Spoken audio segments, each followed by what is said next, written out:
नमस्कार दर्शक बंधु गुरुत्वपूर्ण खबर वृद्धों को हत्या पर पोड़ी देवा घटना को पर्दाफाश करिछि मोहना पुलिस।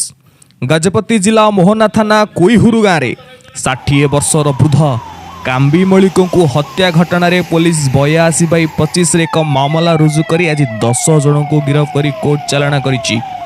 सेमानक मध्यरु 8 जन महिला थिबा बेले दर्शक बंधु 2 जन पुरुष रहिछथि।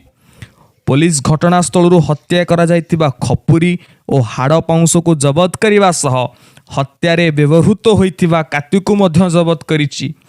सूचना अनुसार काम्बी मलिक गाँव रे रही महिला मानक सह बलपूर्वक अनैतिक संपर्क रखि आसुथुला।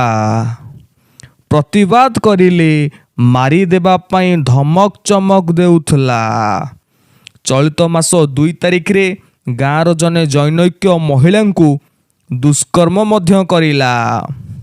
पीड़िता महिला समेत अन्य महिला माने मिसी संगबद्ध भावे प्रतिशोध परायण होई वृद्धों को हत्या करी गाँ ठारू 2 किलोमीटर दूर रे पेट्रोल और डीजेल ढाली पोड़ी देइथिले।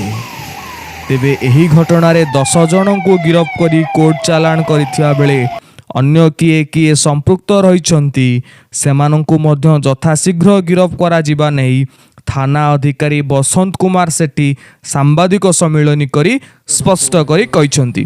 तेबे दर्शक बंधु 70 वर्षर वृद्ध गाँवर महिला मानक प्रति एभली आचरण जोर जबरदस्ती अनैतिक संपर्क रखिबा एवं एक कथा को प्रकट कले हत्या करिदेबार धमक चमक देबा परे जैनक महिला माने मिसी वृद्धों को हत्या करिबा एवं ताकू नहीं 2 किलोमीटर दूर गाँ ठारू एक निछाटिया जगार पेट्रोल ढाली जाली दबा पोड़ी देवा एवं परे सही महिला माने गिरफ हेबा ये घटना को आपण माने किपरि देखुछंती कमेंट सेक्शन में जणैबे।